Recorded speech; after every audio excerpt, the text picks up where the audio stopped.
Pour saisir pleinement le cœur de cette narration, nous t'invitons à rester avec nous jusqu'à la dernière scène. La magie se dévoile dans la conclusion.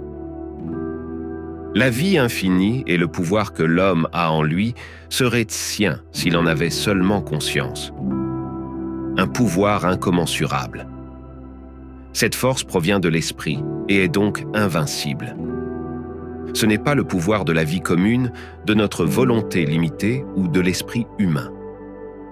Cela va au-delà, car étant spirituel, cela appartient à un ordre supérieur, à la fois physique et mental.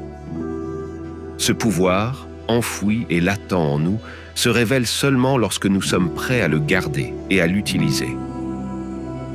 La pensée est une puissance spirituelle d'une intensité incroyable, mais ce n'est pas de ce pouvoir dont nous parlons.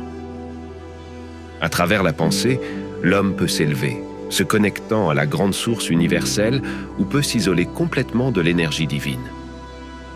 Sa pensée est son arme la plus puissante, car avec elle, il peut puiser dans l'infini ou se séparer, dans la conscience, mais pas dans la réalité de sa source divine. À travers l'étincelle divine en lui, qui représente sa véritable essence, l'homme est lié à l'infini. La vie et le pouvoir divin sont les siens, s'il réalise seulement qu'ils lui appartiennent. Mais tant qu'il reste ignorant de son union avec la source divine de toute vie, il ne peut pas accéder au pouvoir qui lui appartient vraiment. Cependant, s'il plonge dans cette connaissance intérieure, il découvrira qu'il est détenteur d'un pouvoir infini et de ressources illimitées. Ce pouvoir appartient à Dieu, mais il appartient aussi à l'homme. Et il ne lui est révélé que lorsqu'il est prêt à le recevoir. Ce n'est que lorsque l'homme reconnaît son union avec sa source divine qu'il se remplit de son pouvoir. Beaucoup de maîtres se plaignent du fait que certains secrets soient divulgués aujourd'hui, des secrets qui étaient autrefois jalousement gardés. Ils craignent que des personnes non éclairées et non évoluées puissent abuser du pouvoir spirituel. Cependant, cela semble peu probable pour l'auteur. Il est vrai que les personnalités fortes, avec une grande foi en leur propre pouvoir, accèdent inconsciemment à des forces cachées, se hissant au-dessus des autres. Mais l'utilisation qu'ils peuvent faire du pouvoir spirituel à des fins mesquines est limitée et ne doit pas être crainte. Bien sûr, il y en a d'autres qui abusent de leur pouvoir. Ce sont les mages noirs et, même s'ils peuvent causer des dommages, ils finissent par devenir mendiants et impuissants. Il y a aussi ceux qui consacrent tout leur temps libre à la recherche de cette connaissance. Ils lisent tous les livres occultes qu'ils trouvent, mais ne découvrent jamais ce qu'ils cherchent. Il existe des pouvoirs et des influences spirituelles qui empêchent les chercheurs de voir tant qu'ils ne sont pas prêts pour la révélation. Lorsque l'homme, dans sa quête de la vérité, renonce à toute ambition égoïste et cesse d'utiliser sa volonté en conflit avec la volonté supérieure du tout, il est prêt pour la révélation de son union avec l'infini. Se soumettre complètement à la volonté du tout peut sembler un acte de faiblesse pour les non-éclairés, mais c'est l'accès à une vie de pouvoir presque illimitée. L'homme n'a jamais été séparé de sa source divine. En réalité, il est un avec l'infini. La séparation qu'il ressent et vit est mentale, causée par son aveuglement et son incrédulité. L'homme ne peut jamais être séparé de l'esprit, car il est lui-même esprit. Il fait partie intégrante d'un tout complet. Il vit et se meut en Dieu, et Dieu vit en lui.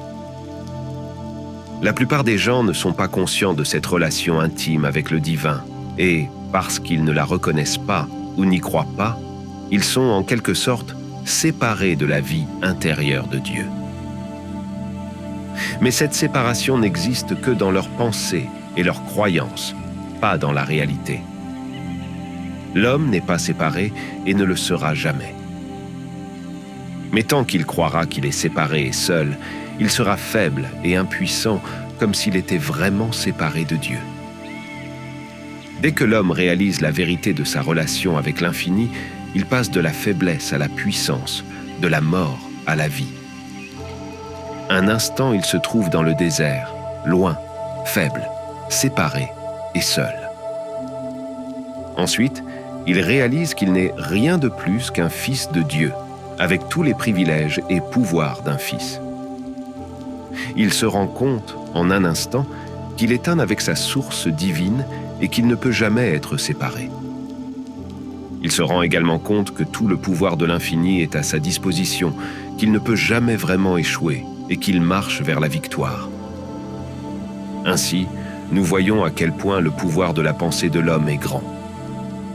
Même si la pensée n'est pas le pouvoir de l'esprit, c'est le moyen par lequel l'homme se connecte au pouvoir infini, s'ouvrant à l'influence divine ou s'isolant et se séparant de sa source spirituelle.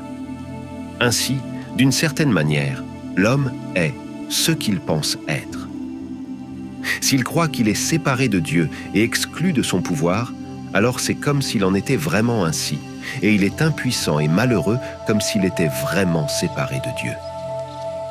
En revanche, s'il croit et pense qu'il est un avec l'infini, il découvre que c'est glorieusement vrai et qu'il est vraiment un fils de Dieu. S'il croit et pense qu'il est un être purement matériel, il vit la vie limitée d'un être matériel et ne peut jamais s'élever au-dessus de cela. Cependant, s'il croit au contraire et pense que son travail est difficile et qu'il n'est pas à la hauteur de ses tâches, il découvre que ces tâches sont vraiment difficiles et au-delà de ses capacités.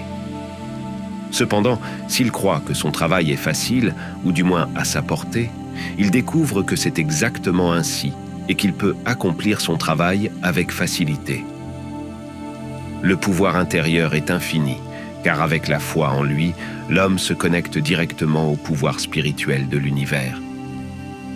L'étincelle divine en lui le relie à la flamme sacrée, en faisant potentiellement un Dieu en devenir. Un changement intérieur doit avoir lieu chez l'homme avant qu'il puisse accéder à son héritage divin. Il doit apprendre à penser comme un esprit, comme un être spirituel, et non comme une créature matérielle. Comme le fils prodigue, il doit revenir à lui-même, abandonner les coquilles et les porcs dans le pays lointain, et retourner à la maison du Père, où il y a abondance de pain de vie. Vous voyez, dans la vie, dans votre vie, vous avez une vie infinie, un pouvoir infini, si vous reliez votre esprit à la source divine. Nous te remercions d'avoir consacré du temps à cette vidéo.